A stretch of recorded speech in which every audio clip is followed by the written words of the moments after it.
Hello, everyone. I'm going to be discussing a book today called Stealing Green Mangoes.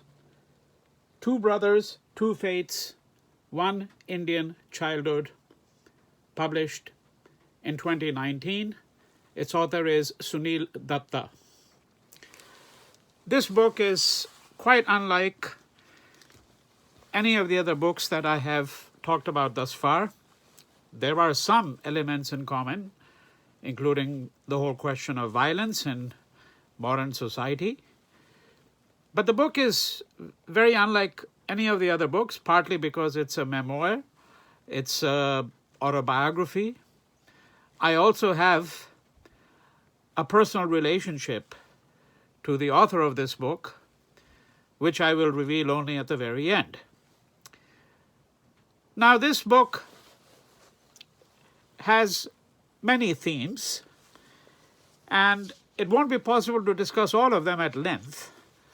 But those of you who might want to reflect on the title once again, particularly the subtitle, Two Brothers, Two Fates, One Indian Childhood, may perhaps get a hint of why the book might have interested me, apart from the fact that its author is someone with whom I've had a personal relationship, whom I've known for a period of time. The author is now deceased under circumstances that I will describe momentarily. But those of you who are familiar with my own intellectual interests would know that I'm also drawn to the book because the whole question of two brothers and two different fates is a question that is explored, of course, in the famous 1975 Hindi blockbuster film, as they call it, Diwar, on which, as perhaps a few of you might know, I wrote a book, an entire book on one single film, the 1975 film Diwar, about two brothers, one of whom who grow up together, but one of whom becomes a smuggler, a mafia don, and the other one, of course, becomes a policeman.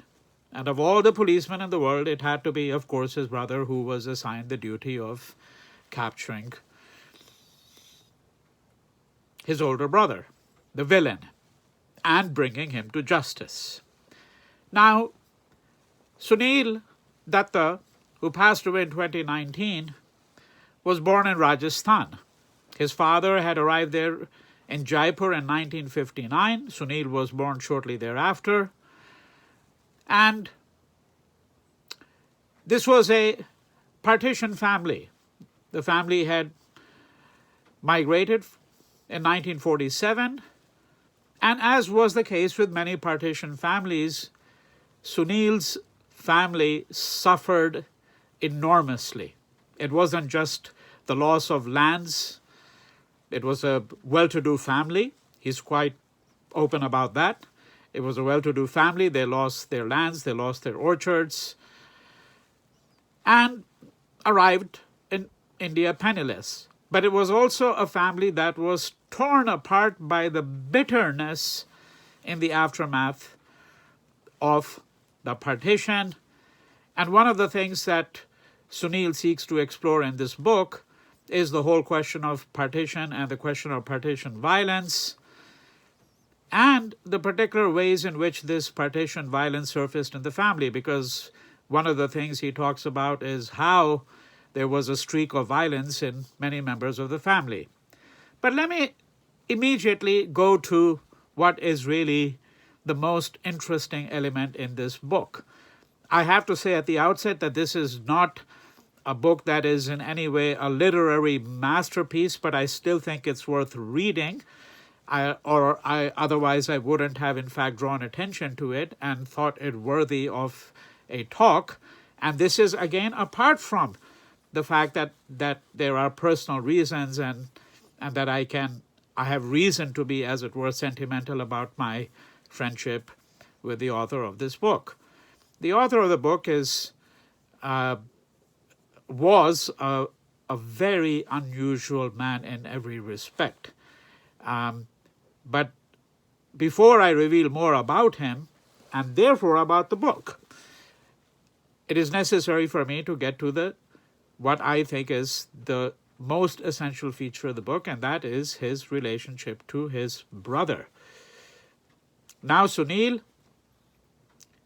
migrated to the United States, again under circumstances that I will describe shortly, and eventually he became a policeman. He was a member of the Los Angeles Police Department for 20 years, and he attained quite a high rank within LAPD. There were circumstances under which he was disciplined, which it is unnecessary for me to enter into. He doesn't really talk about them in the book, and therefore for me to describe those circumstances about which I am aware would be to in fact actually speak about something which is not really discussed in the book at all. But he served in the Los Angeles Police Department for almost 20 years. His brother Raju, slightly older than him by about a year and a half or 2 years, becomes a killer. In fact, Raju killed 3 people in France in cold blood. And because in the EU, or in most countries in the EU, you cannot get a sentence exceeding 22 years, he was sentenced only to that period of time and is due for release in a few years. So there is, of course, the kernel of the story. You can see the similarity with the story of Diwar, because the central question for Sunil Datta in this book is, how is it that when both of them grew up in the same family, under the same roof, that one of them became a killer and the other one became not just a policeman, but a biochemist? Because Sunil went on to earn a PhD in biochemistry before he became a member of the Los Angeles Police Department. Sunil was also a lover of Indian classical music, particularly of dhrupad, of which he was a practitioner. He trained in it for decades. And Sunil was also a lover of Sufi poetry, of the Urdu poets, of the Indian subcontinent, over a period of 10 generations, a lover of metaphysical poetry. So Sunil is a translator. He has translated Ghalib. He's earned a PhD in biochemistry. He was a lover of, as I said, poetry and music. A very thoughtful person who had a somewhat controversial career in the Los Angeles Police Department for 20 years. And this book is really a book that delves into all of these things while maintaining a focus on the question of how one might possibly explain the fact that these two brothers took such a remarkably different trajectory. Let me now discuss very briefly a few elements of this book. So as I said, there are a couple of chapters, particularly the initial chapters, which discuss the partition. The first chapter actually is about the Los Angeles Police Department, and then the rest of the book is, in a manner of speaking, a kind of a flashback, or most of it is a flashback. So it's a little bit like the film Diwar, and he moves chronologically sometimes, but he really does that more really in the beginning, and then it's a narrative of his growing up. And the title comes from the fact that when he was young, stealing green mangoes, and when he was young, he and his brother Raju were stealing these mangoes, really at the instigation of his brother Raju, and the two of them are caught, but Sunil is the one who's beaten up viciously not Raju, because Raju always had a knack for getting out of these kinds of situations. And at that point, Sunil decided that he was never going to engage in theft again. Right? But he talks really about the partition violence, the circumstances under which it took place, and the fact that a great many members of the family were killed. There were women in the family who were raped. There were, of course, hundreds of thousands of people who were killed. I mean, now the estimate is that there were at least 1 million people who were killed in the partition. And there were at least 75,000 women, Muslim women, Hindu women, Sikh women, who were raped, abducted as well. But that's another story, really, right? And then, of course, there's another set of circumstances which makes it possible for him to come to the United States, a very unusual set of circumstances. And those are that when he was about 17 years old, and he was working out in a gym in Jaipur, in a stadium. There wouldn't have been too many independent gyms at that point in time. In the stadium, he was working out. A white woman shows up there. Her name is Wes. And she wants to ask him something. She seeks his guidance on something about, where she can train and all of that. She happened to be visiting India at that point because her stepfather had come to India for a period of 9 months, and she had accompanied him. And over a period of some weeks, Sunil falls in love with her. She falls in love with him. But he describes very candidly the very difficult circumstances under which this love blossomed. Because here was a scrawny Indian kid, tall but bony, going out with a blonde, 17-year-old attractive blonde girl from America, from the Midwest, and going out with her in Jaipur.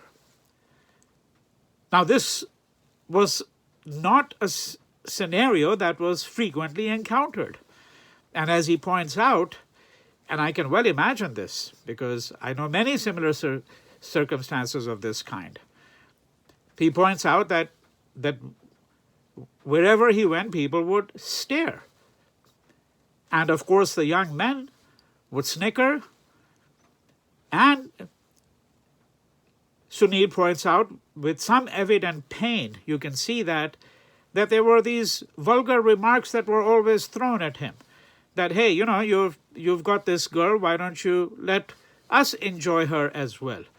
Because as he points out, the assumption among many of these men who loitered around and who followed him and Wes, and who snickered and passed remarks and made lewd remarks, the assumption was that, well, white women really don't have any sexual inhibitions at all. That they're just simply available for everyone.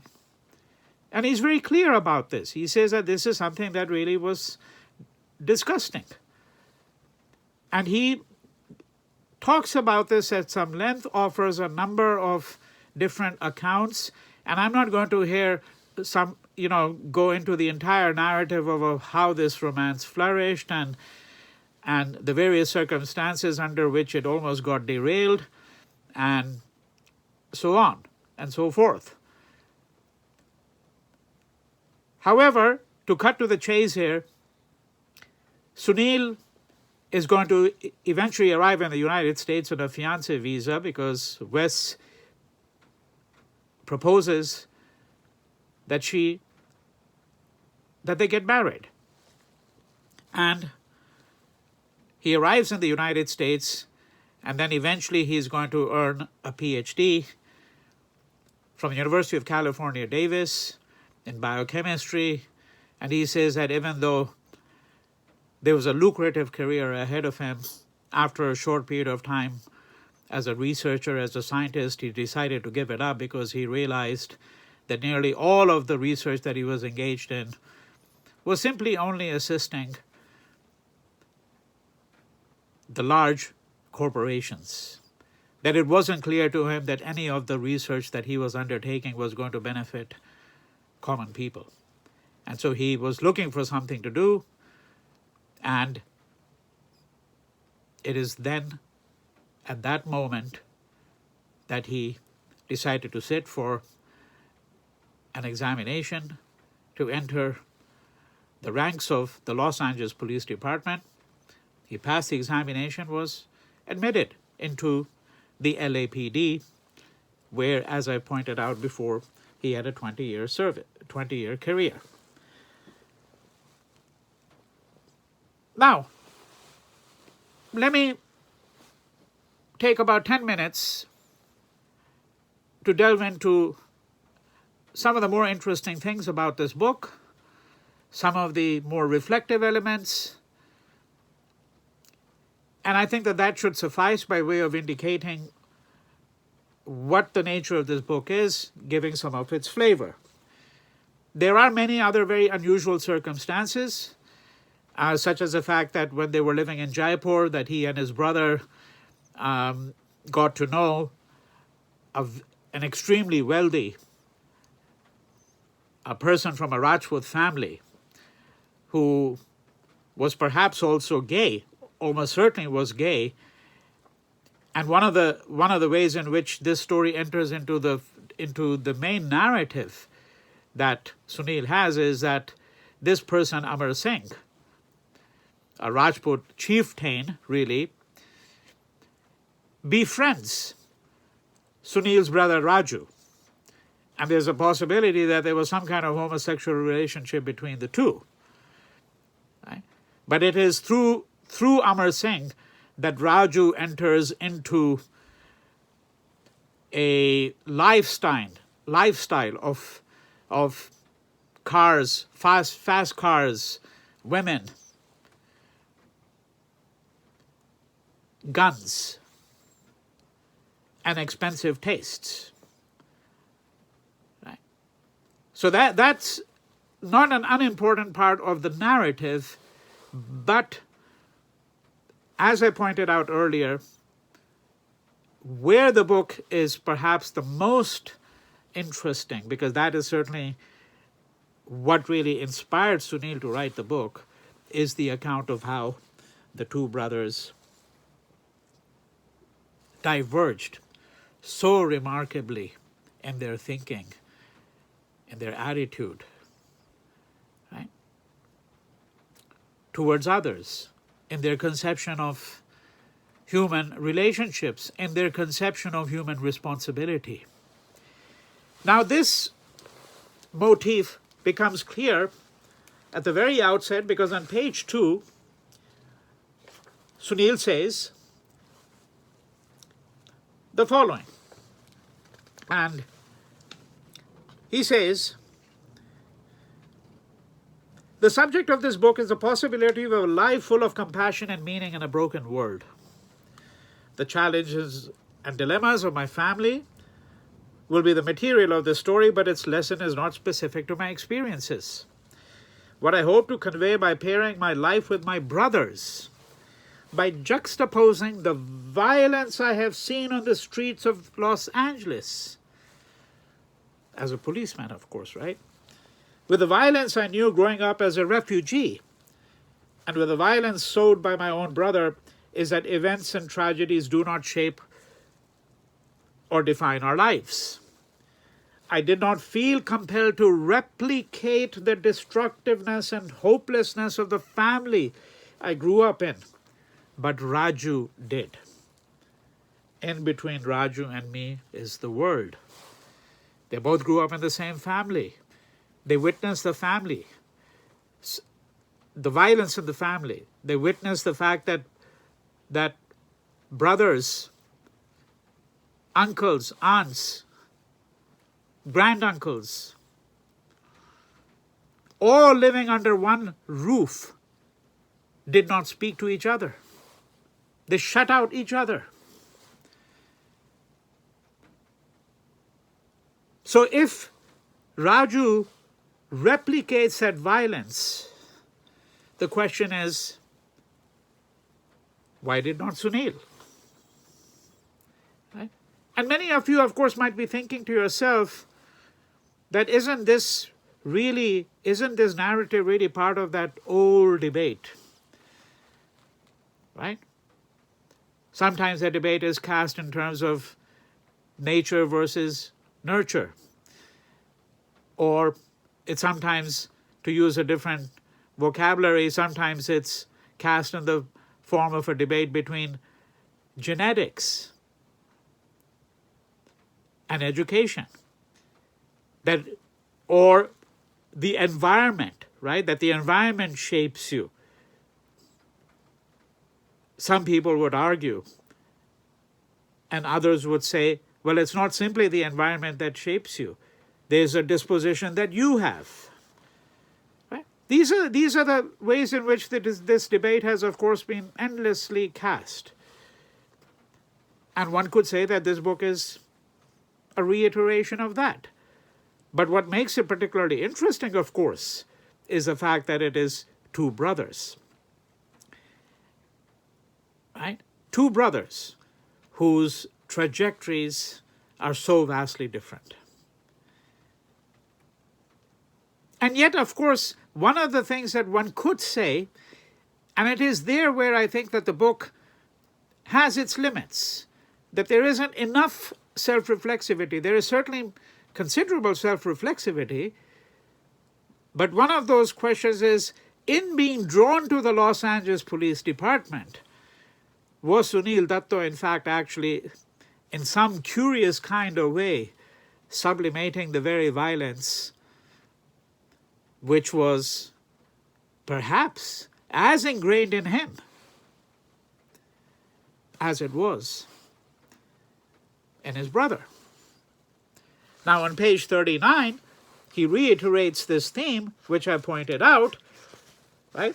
But I want to visit that passage again, because there again, he reiterates the experience that he had as a policeman watching the gang violence. Because what he's going to suggest eventually, towards the conclusion of the book, he's going to state that actually very openly, is that he thinks that the gang violence that he saw, motivated by this idea of revenge and honor, that he says it is the same theme of revenge and honor which really was central to the violence of the partition of India.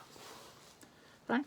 So on page 39 he says, in fact, I now notice how my family elders were not that much different from the gangs of Los Angeles. They glorified revenge. They saw violence as a solution to their problems. Their skewed sense of honor made them intolerant and belligerent, including towards their own blood relatives. Right? So, this is the fundamental theme of the book, and he's going to, towards the end of the book, he's going to reflect on the whole question of responsibility. So particularly if we go to pages 232 and onwards, those 3-4 pages over there are pages where he discusses the question of personal responsibility. But before I get into that, it is now necessary for me to add another personal element of the story, to which I reverted earlier. And that is that Sunil was, in 2016, handed down a diagnosis of lung cancer, stage 4 lung cancer. So the cancer this was metastatic lung cancer. It had now spread through other parts of the body. But, and as he points out, that the chances of survival beyond 6 to 7 months were really quite slim. fewer than 5% of the people who receive a diagnosis of this kind survive as long as 5 years. Most of them will die within 1 year. Sunil survived for 3 years. It was really a heroic struggle. And this book, he commenced writing this after he got the diagnosis. Right? In fact, shortly before he got the diagnosis, he told me the story of himself and his brother.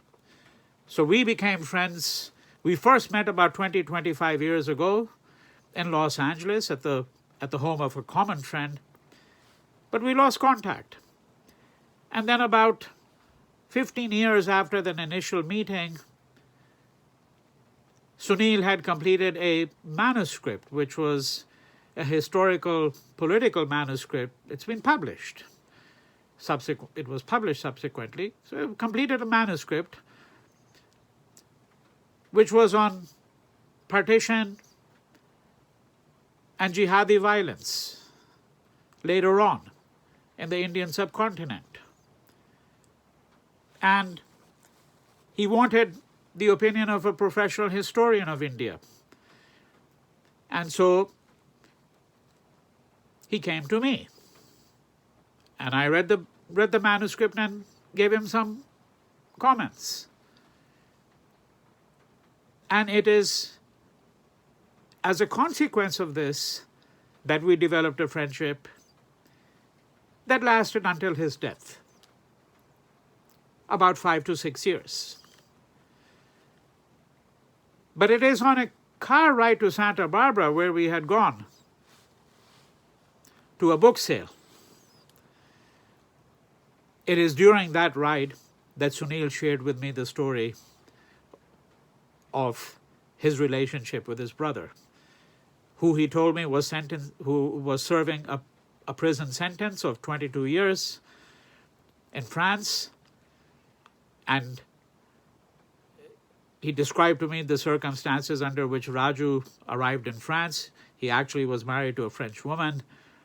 And in the book, he talks about how, in the beginning of the book, he talks about how one evening, his wife and he were relaxing at their home, and the phone rang, and his wife picked up the phone. His West picked up the phone, and it happened to be Raju's wife, Christine, who was a little bit hysterical on the phone, understandably so, given that her husband, Raju, had been caught and was now awaiting a trial for the murder, it turns out, of 3 French people, 3 elderly French people.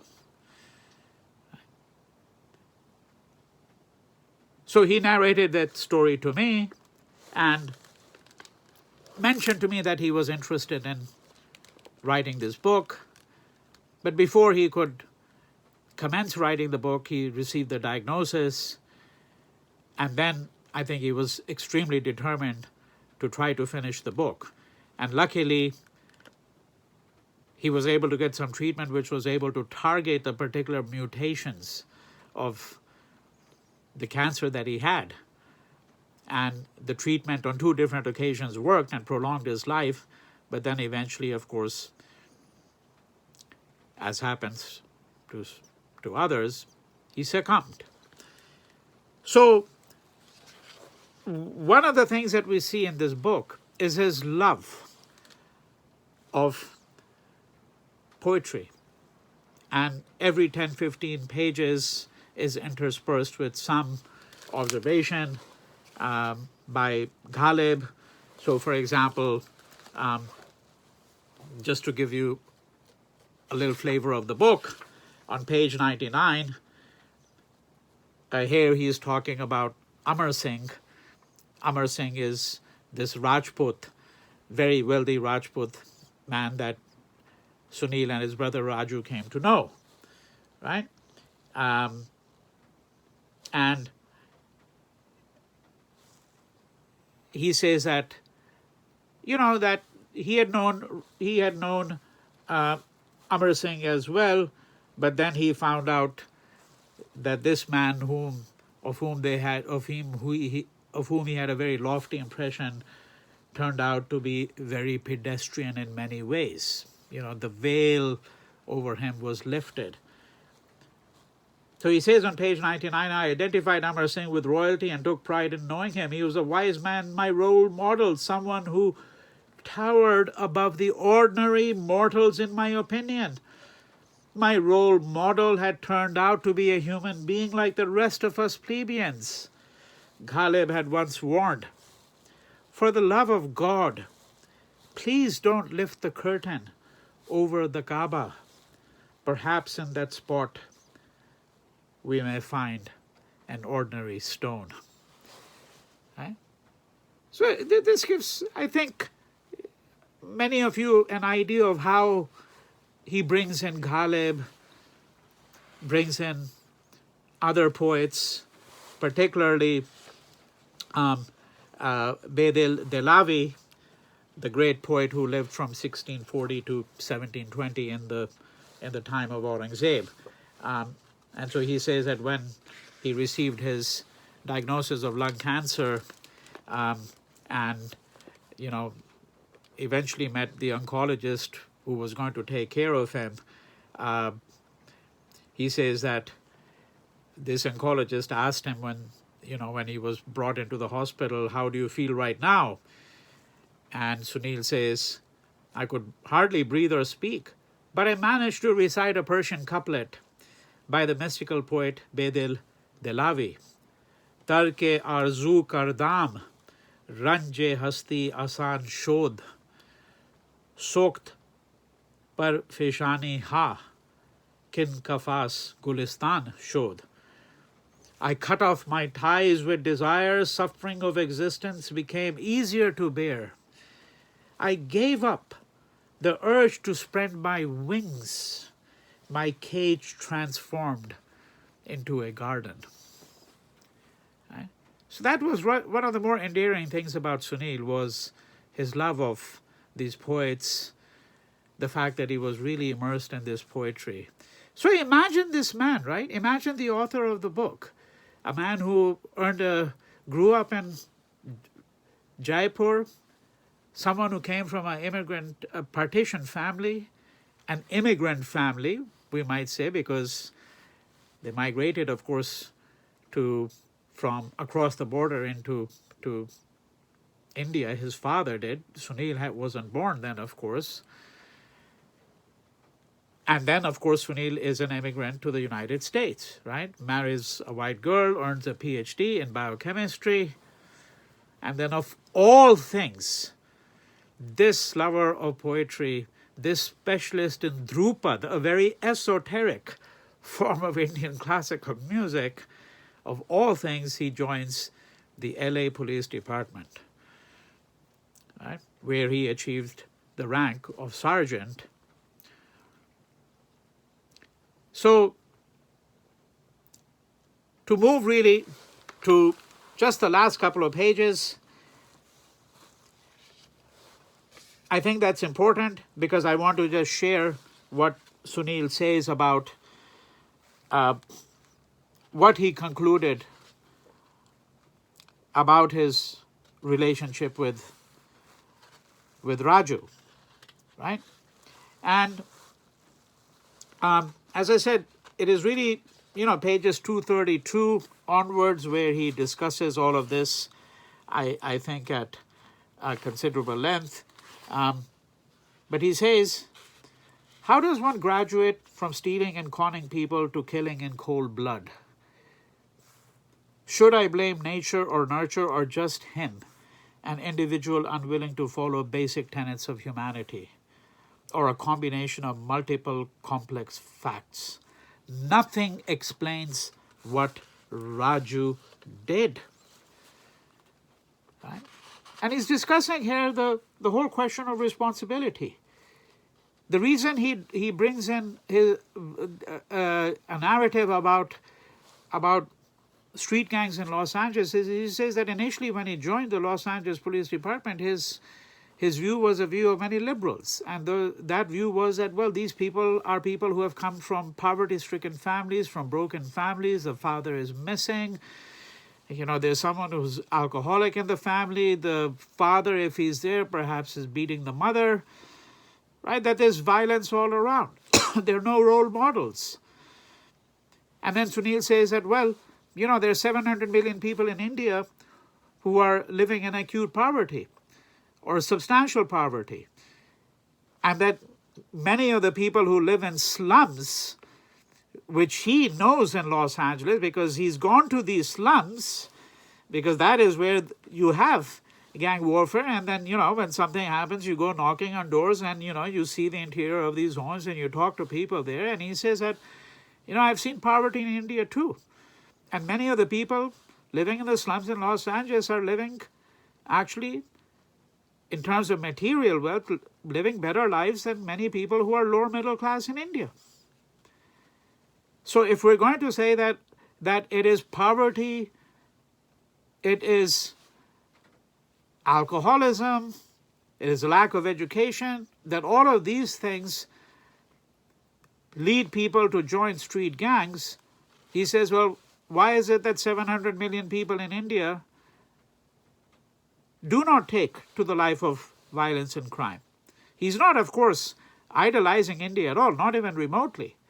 But he's trying to suggest, that's his view, he's trying to suggest that at some point we have to take responsibility. And this is where I don't think that there's an adequate discussion of this. This is not as easy a matter, it seems to me, this question of taking responsibility, as Sunil might assume.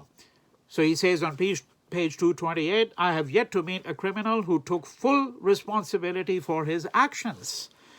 Every criminal, including Raju, claims to be a victim of racism, society, poor parenting, abuse, a disadvantaged upbringing, a low socioeconomic status, mental illness, drug addiction, and unjust society. Do these factors cause deviancy? A cop would simply say that there are bad guys and there are good guys. Right? So I think that this book merits a read. It, not only because it is reasonably well written, but because some fundamental questions are probed here from a point of view and in circumstances, from a point of view that is unusual and in circumstances that are even more unusual.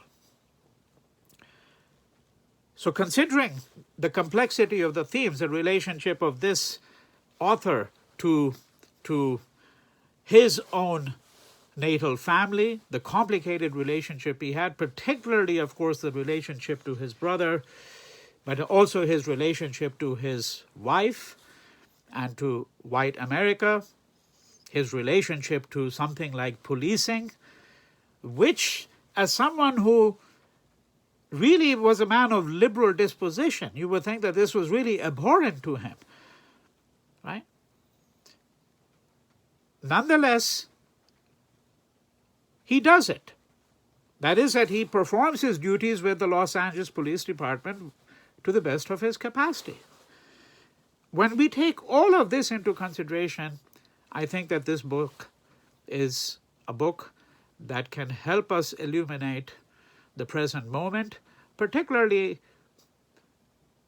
in a society such as the United States, where we have had something like BLM and where, of course, one of the fundamental critiques of Black Lives Matter is the whole question, of course, of policing and the particular way in which it engages in racial profiling.